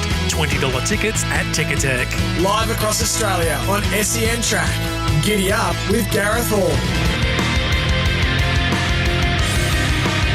This is Giddy Up with Gareth Hall this Friday morning. Great to be with you. Always great fun to catch up with our next guest, our Queensland expert, of course, on a Friday ahead of the Saturday meeting. I speak of Shane Churlio. G'day, Shane. Good morning, Gareth. How's things? Mighty Brisbane Lions, look out. Lions are there. They'll be hard to beat, Gareth, for sure. As long as the real Brisbane turns up and not the reserves team. Play the reserves team instead of playing the senior team or something, Gareth, or, don't want to have anyone misrepresented and putting the wrong team in or the wrong horse. No, you're getting at Northern yesterday. Like we had over in the West. Yeah. Eh? There's always a little bit of drama, isn't there, in our world? But, yeah. How good is it? Yeah, another chapter to write, and the wonderful game of racing, especially in the West. Hey, I've got a winner for you. I talked to Tony Golan yesterday. Free carry. Short but sweet. Well, it is. Evans. How's he found it? Oh, yeah, that looks hard to beat, Gareth. Winner's a winner. Hard to beat. A winner's a winner. I thought Last Chance Saloon, it's a small hope in that too. It's going good, that horse. Yeah. Arrogant wins up the hill here at Toowoomba, but has to go down to Brizzy. It's the right time. It's the right time of year to take a horse from the provincials into the city races. Though they're pretty thin, but no, I thought Free Carry would lead the fence there. Will lead and be hard to beat. We have seen Eagle Farm sort of hard to work that track out. You might just have to consider that it's just the best horse. Every horse gets their chance, and the ones that race on speed that are in the market are just a little bit better chance because of just the way the track's playing slightly that way, I think. But no, it certainly looks an obvious one to lead and be winning for sure. So if I gave you $100, how would you play with it tomorrow then at Eagle Farm? Probably go to the bar. Yes. No. I would. I'd be having, let's have, say, $70 or $75 on Free Carry because it'll win. So we're going to win 100. We're going to win 50 no matter what. That's a good day. Probably. That's a good day. That's a good day. 50% profit there. Wouldn't be the worst. I'll probably have $10 on race 8, number 18. Yeah. I'm not saying it's not because it's a tip, just because I had a share in that horse and I got out of it because it got hurt and now it's back. So I'll probably win. Yes. No. That's always the case. I thought I actually did think in that race. I thought Blazing Boots was a good price at $10. I'm not sure whether while you were there, celebrating the launch of the Spring Carnival with Tony yesterday, whether he gave that a push or not. But not really. No. Let's have $10 on Blazing Boots. Yes. And what does that leave? 20. Correct. And we'll have $20 on race 8 in the same race, Magnetia, the toppy. I think it's sort of like brings better form than what these do. And I thought at that price, I think it's a good price. I think it'll start shorter as well. The toppy there, Magnetia. So, yeah, it's a pretty. Trying to stay positive here, Gareth. It's just a typical sort of off-season sort of Queensland meeting with. Most of the eyes on the southern states, particularly the Memsies, obviously, and looks a cracking race. And we'll just hopefully find a few winners in between at Eagle Farm. It will, as the day unfolds. But the weather's good up here. It should be a firming track, and I think that way, those horses that are firm in the market and on speed, I think will be slightly advantaged. And I think you're right with Free Carry. It's probably the best of them. But I will have something on Last Chance Saloon and the exotics. Might play a few Joe exotics in that race. Do you have an opinion on Intino in a Memsie Stakes first up? Well, I don't know. Did he? It could be completely off the mark here, but I sort of felt like he had to prove something last prep. Yes. Because he had a disappointing Brisbane winter, and then had a really good spring, obviously winning the Toorak. It had to prove something, but now we sort of got to that level. He doesn't have to win to get in anywhere. You know what I mean? He's got a target down the track, and doesn't mean that he has to be screwed down here first up. And I'm not going to be against him. I'm against. I think it's pretty well documented. A lot of people said that Mr. Brightside didn't trial any good. Yeah.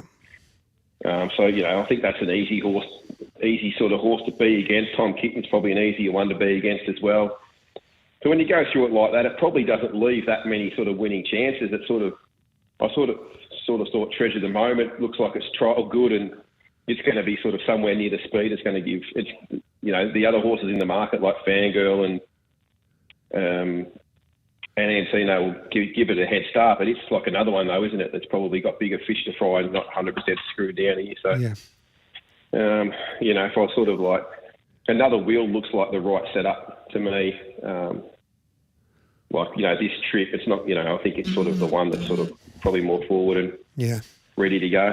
But it's going to be a great race. You make a very good point with Antino. You've got to profile these horses, and then at the start of a preparation, for me personally, this is how I would read the race with the Memsey Stakes, is that if it's anything like a soft 6 or better, Fangirl will just win because she's clearly the best 1,400-metre horse in this race with the turn of foot. No one's got a better record. Mate, Brightside's got a great record over 1,400 as well, but this is Fangirl's sweet spot with her turn of foot. I think, and she's been trained for a feature mile race. Her grand final's the King Charles. So she's trained to win her grand final over 1,600. So was Mr. Brightside. But Brightside, he's got his back against the wall. Everybody I want to talk to wants to put a line through him. And this will be one of his greatest victories if he can get the chocolates tomorrow. Tom Kitten's I disagree. Tom Kitten, Antino, their big grand finals are Cox Plate, on the Cox Plate, so they're trained to get 2,000 metres. And so is another wheel, this preparation. So he's aimed up at the Cox Plate. So steady on, boys. It's not a Cox Plate horse, is it? Well, that's what they reckon. Yeah, another wheel, Cox Plate. So I reckon she's just going to have, if it's the ground can suit her and she gets a soft track, if she gets a heavy track, we're in trouble. But anything better than a soft 6, I reckon she'll be winning. Fangirl? Yep. Yeah, well, you're going to get that, aren't you? Isn't it like raining and stuff in Adelaide this morning and heading across that way? So. Well, last time before I went on holidays, it was going to be a heavy 55 at Caulfield and the rain never come. It just completely stuffed everything up. So I don't think you can actually... That's the power of Kanga. Yes, I don't think you can actually believe until you see it. And then what happens when it rains during a meeting? Forget about your track conditions, because horses get into the ground and then it becomes slippery, and then some horses handle it and some horses don't, and it's different than, say, what a heavy or slow track would be if the rain didn't come. And Via Sistine is the perfect example of that. Flemington, it rained during that meeting and it becomes slippery and she couldn't handle it. But on a heavy track, when the rain didn't come during the meeting, she handled it. So that's the perfect example there. Yeah, well, it's a wait and see, isn't it? So that's all right, though. We can look forward to some good racing tomorrow. Yeah, around the place. We love your work. They are racing today, though, Gareth. Yes, got a winner for us? That'd be much appreciated. I've got a bet. I don't know if it's a winner. I had something on race 6 at Ipswich. Number 14 on target. Okay. It's around $14, $15 around the place. First up, Truck and Trip, sat 5 wide from the wide gate and still found a line and ran past the horses that were on speed. Stepped up to the 1,000, got beat by a horse of Campton's called Hidden Melody, which would probably be handling these, I would have thought. Then last start went to 1,100 on the poly. Happy just to put a pen to anything that fails on the poly. Low draw, leads the fence early, 800 metres around Ippy. That's where I want to be, Gareth. And we're getting $15 to find out if it can bounce back. Beautiful. So on the target, Georgina Cartwright and Kelly Schweeder, $15. Your man. I might text Kelly to see what he has to say. I said, I got a mate tipping this horse. What do you reckon? Hey, we got to go. Love your work, Shane. Appreciate it. All the best. Good luck. Check out racingqueensland.com.au for where Queensland is racing today. Chris Nelson at Eagle Farm tomorrow likes race 5, number 3, Free Carry. Race 6, number 7, Give Giggles. That was the all-up that Tony Gollan wanted to play as well. Race 7, number 10, Bullion Boy. Our Oberus, race 9, number 4, he's keen on as well. And the each way plays, race 3, number 9, Ready for the Trip, race 3, number 9. 0499 736 736. There goes my coffee. Get your text messages in regarding your staking plan. And well done I'll announce the winner of a great package worth around $245 per ticket anyway, to go to the races tomorrow with the Phillip Stokes party straight after this.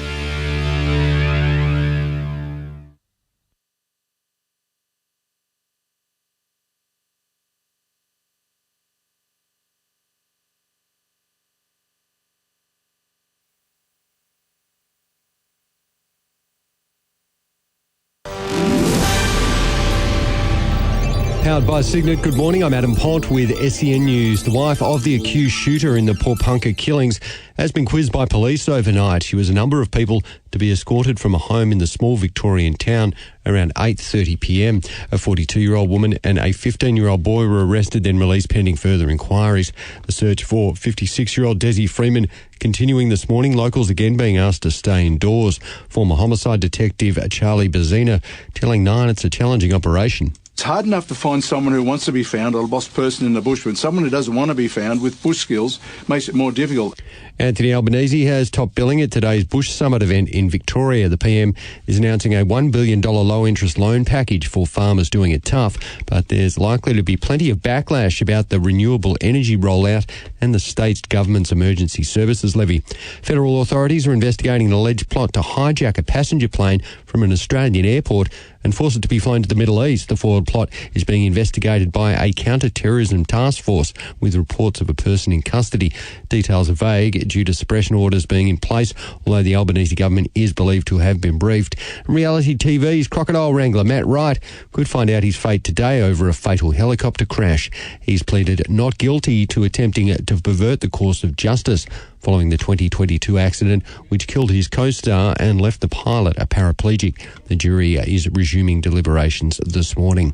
SEN Sports next. Aussie Adam Walden is out of the US Open after a 4-set battle against Hong Kong's Coleman Wong in their second round clash. Alexei Popyrin also beaten in straight sets by top seed Yannick Sinner. And the fixture's been released for the 2026 Super Netball season. The Melbourne Mavericks will kick off the year on March 14 against the Giants. A day later, reigning premiers the Vixens will fly north to take on the Queensland Firebirds.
Sportsbet Caulfield Cup Carnival, October 11 to 18. Pre-sale tickets from just $30.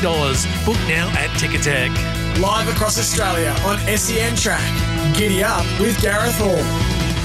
The Giddy Up Bag of Tips for Oz Equipment Rentals. Supplying equipment to the construction, mining and roadworks industries. OzEquipment.com. All thanks to Shane Benton, the team at Oz Equipment Rentals and the mighty pub in the Mallee, the Ultima Hotel. Let's see if we can find you a few winners today. Of course, our men Bet365 with Bet365 Top Tote Plus. You'll get the best payout across all three national totes. What's gambling really costing you? For free and confidential support, visit gamblinghelponline.org.au. At Pakenham today, Mitchy Lewis, or tonight, race 5, number 1, El Cubo, and race 7, number 11, Sapo each way. So race 5, number 1, race 7, number 11. Luke Ovanesi at Gosford likes race 2, number 1, Banjora. Race 3, number 9, Luskin Tyre. And race 5, number 3, Entitlement. And race 8, number 6, Agenda Setter. So race 2, number 1, race 3, number 9, race 5, number 3, and race 8, number 6. And at Tamworth, he likes race 6, number 5, Taipan Legend. And race 8, number 8, Singing Star. So race 6, number 5, race 8, number 8. And Darren Carroll at Mildura Trots, He's keen on Mr. Boomtastic, race 1, number 5, race 2, number 8, Evoca Blues, and race 6, number 3, Sunny Girl. So race 1, number 5, race 2, number 8, race 6, number 3. And a Lifetime for Living, race 5, number 13 is his best at Geelong, race 5, number 13. Now, Amanda Rando, thanks to Harness Racing New South Wales, the home of the Carnival of Cups, where Australian music royalty meets quality harness racing action. At Wagga, race 5, number 1, Farfella Stride, race 7, number 3, Fear the Pain. And at Newcastle, race 4, number 1 at Rock Fisherman, and race 8, number 7, Pappy Rocks. So race 5, number 1 at Wagga, race 7, number 3 for Amanda Rando. That's today and tonight at Newcastle, race 4, number 1, and race 8, number 7. Northern Territory Thoroughbred Racing, the Red Centre of Racing in Alice Springs, is happening today, and Andrew O'Toole is ready to go. G'day, Andrew. Gareth, good morning. How's things, mate? We're back in the Red Centre today. Yeah, good day there in Alice, Gareth. It's the annual Truckies race day. It always coincides with the Trucking Hall of Fame reunion that they held in the town. I think it's the 30th year of the reunion this year, and I think this is the 20th year of the race meeting held on this Friday, and half a dozen really good races there today. 2 features, the Cummins Cup, which is the last on the card, and also the $40,000 Ladbrokes Red Centre Winter Series final. That's race 3. So how do you qualify to be involved with the Truckies Day? Well, obviously the Alice Springs has got a long history of trucking. Obviously, it's right in the centre of Australia, of course. So there is a lot of people that come for the reunion.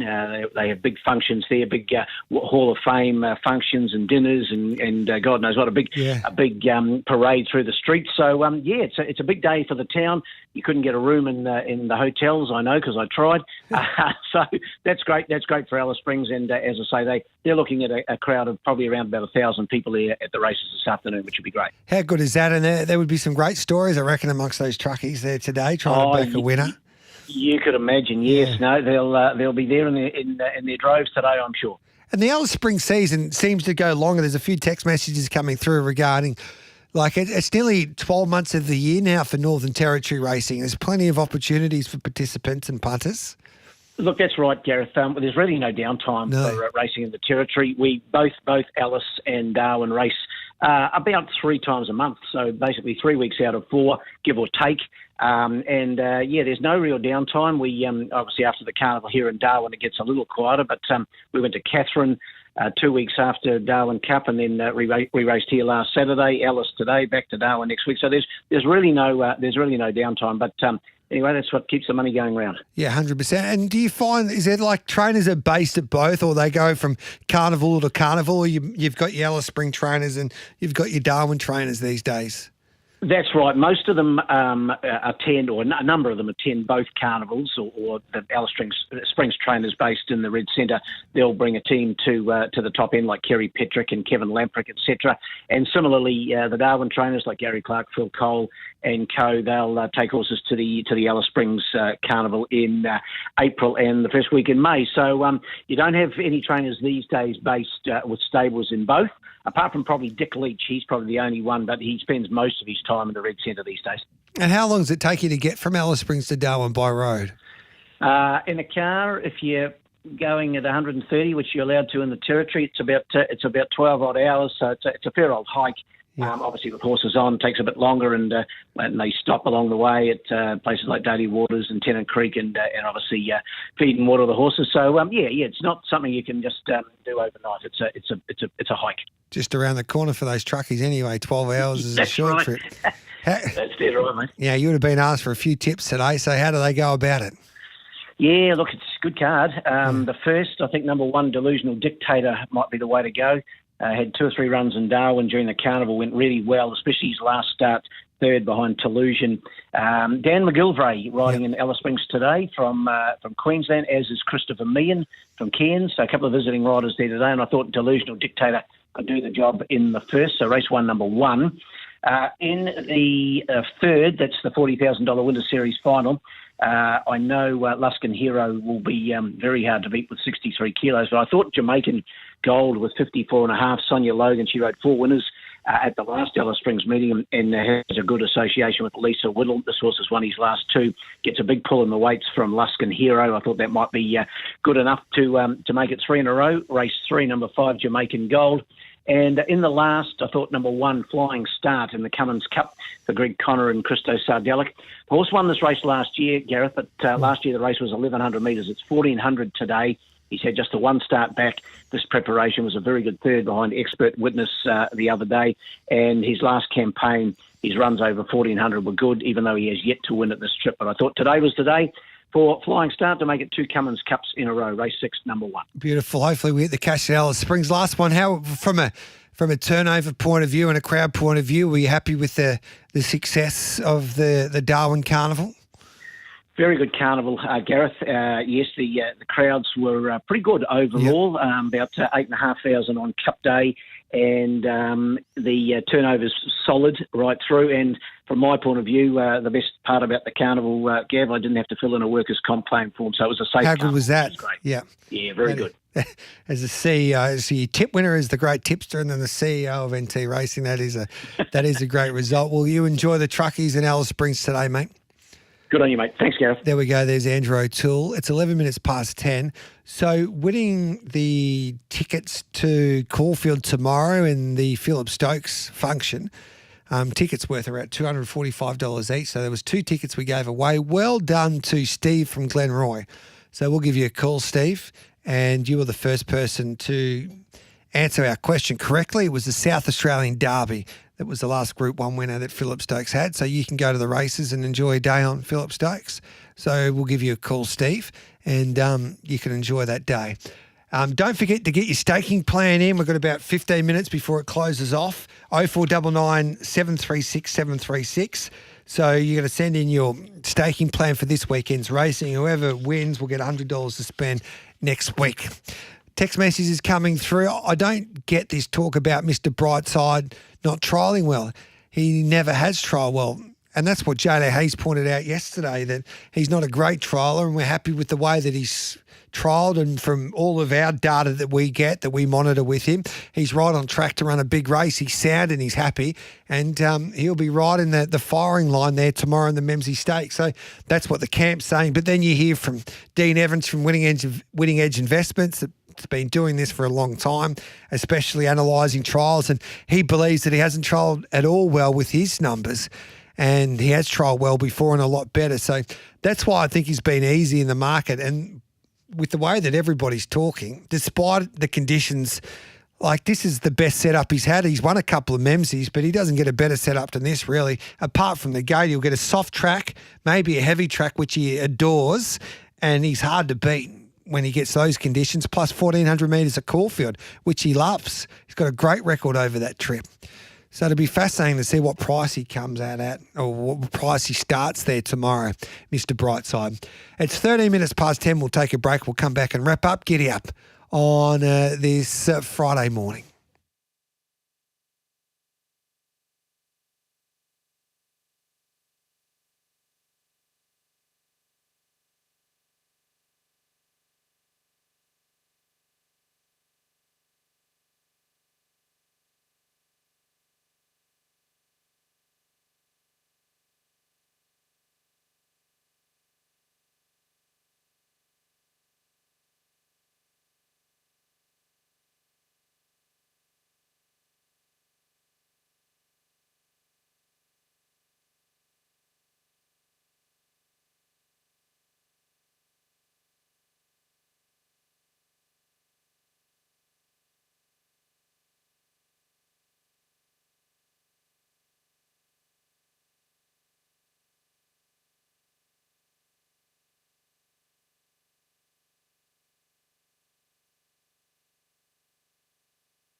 Sportsbet Caulfield Cup Carnival, October 11 to 18. Pre-sale tickets from just $30.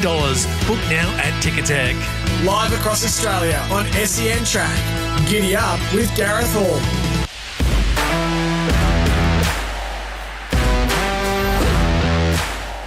Welcome back to Giddy Up with Gareth Hall. You're watching us live streaming on the SEN app and our Facebook page, all thanks to Bet365. It's never ordinary when it's brought to you by Bet365. Imagine what you could be buying instead. For free and confidential support, visit gamblinghelponline.org.au. Well, from Monday, we'll be not only on SEN Track, but we'll also be on RSN 927, a station that is close to my heart. I worked there before I came over from SEN. I grew up listening to RSN 927 when I was growing up in country Victoria.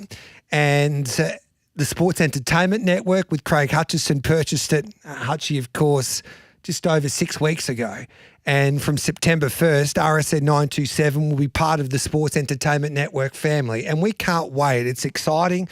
I think it gives this station a chance, RSN 927, to continue on for another 100 years because it's been a station, RSN 927, that's played an important part in especially the racing industry over the years, and a lot of industry participants and racing fans have listened to RSN 927 over its journey. Michael Felgate and the team at Racing Pulse have done a wonderful job, and before Michael Felgate, it was Shane Anderson and Steve Moran who did a great job telling the stories of racing, helping the punters find plenty of winners. There was legends of the game. A man that helped me out quite considerably was the one and the only, the great Dean Lester, when I spent time there. So it has been an institution for especially racing fans in this state, but we're looking forward to the new chapter of RSN 927 when it kicks off on Monday. And part of the family that'll be joining the Giddy Up team, and we'll be live on RSN 927 along with SEN Track and the SEN app and the RSN app, will be one of my great friends. He's been one hell of a tipster for so long, since he started off at racing.com and all those years ago, and he's been a great ambassador for the sport of racing, and it's a privilege and honour to have this man, David Gately, join the Giddy Up team from next Monday. He'll join me for a review show from 8 to 9, looking back at the Melbourne races, and then he'll have Gator's Game Plan, which we started off when I was at RSN for RSN Central. It's a popular segment on RSN 927, and that'll be conducted every Thursday. And Gator joins me now. G'day, Gator.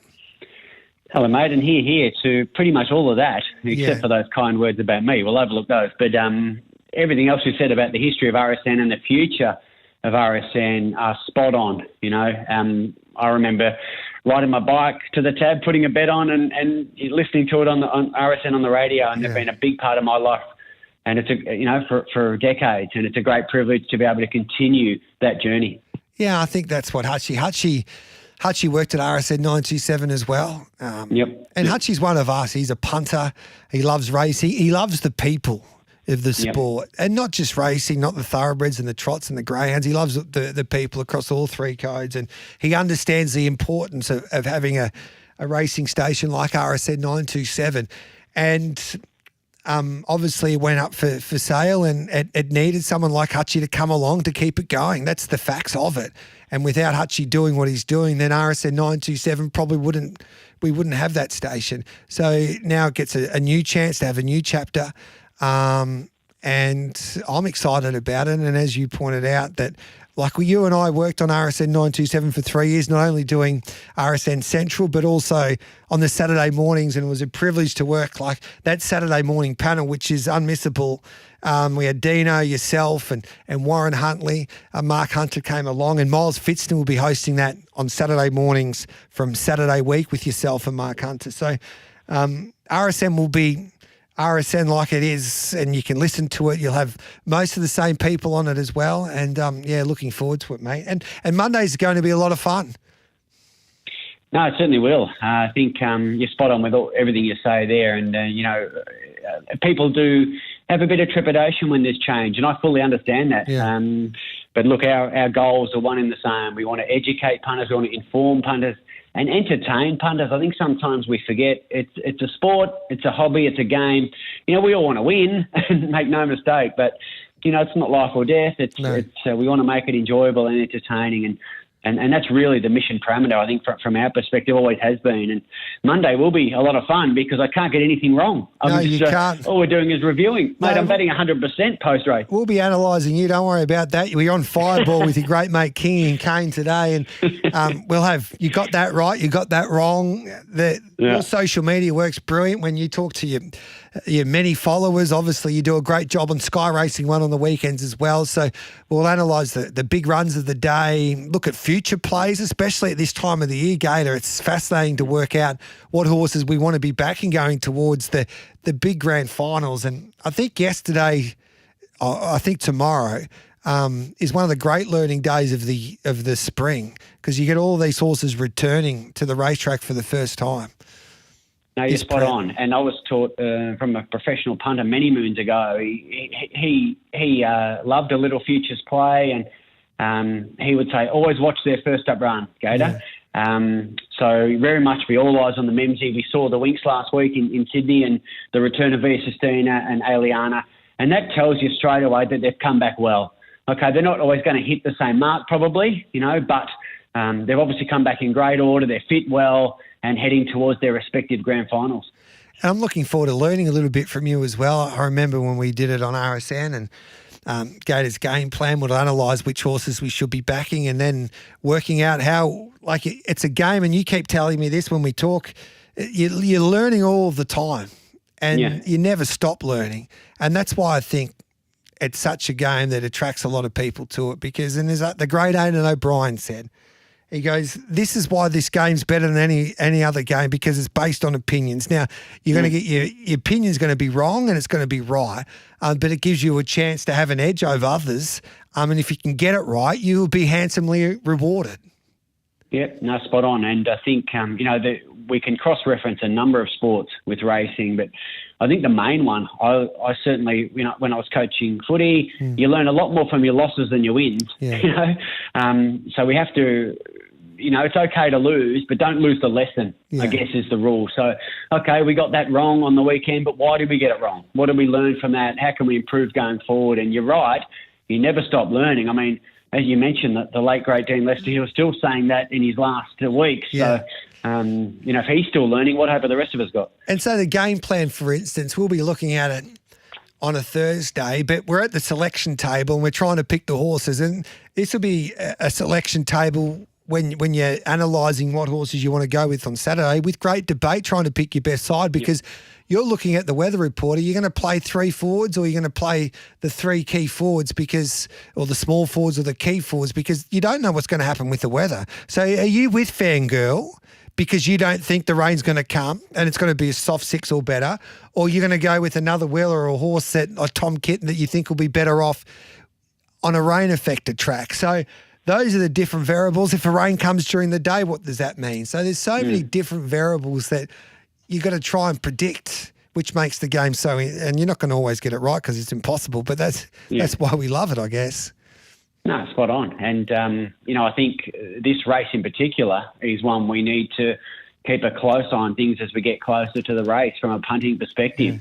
Like I have a set of tips and they're out Wednesday night with the Oz Racing family and they'll go up on Sky and SEN and RSN, a number of platforms. So I'm locked into those and that's fine, but it doesn't mean I can stake my bet any way I like. So if that rain somehow misses Caulfield, all of a sudden, Fangirl's a great price. If things get into that soft 7 or worse, that's where she's really vulnerable. Yeah. And it does advantage horses like Another Will, you've referenced that. And even Mr. Brightside, who's still sits at the top of the mantle, doesn't he? But I've seen him trial better. So there's some concerns there, but look, he never lets you down as an athlete. It's going to be a lot of fun, Gator. We're going to have yourself and Mark Hunter will come across and you'll join my team, which they're brilliant as well. So I'm looking forward to you talking. A lot of my listeners would know you anyway and familiar with your work, but a lot of the RSN listeners meeting my team that I love dearly that have done a wonderful job since I started off Giddy Up 3 years ago. So it is a dream team and can't wait to start next week and looking forward to joining you with the Monday breakdown from just after 8 o'clock, mate. It will be a lot of fun. And a lot of people text in as long as we get to see Gator with his singlet on. Well, just right on the borderline of washed up this end, but we're doing our best. But no, as you say, mate, super exciting, and I can't wait to get teeth stuck into the review. And as soon as that's done, your focus goes to next week's game, and that'll be the game plan on Thursday. Yep. Can't wait, mate. Hey, appreciate you coming on, mate, and we'll catch up with you on Monday.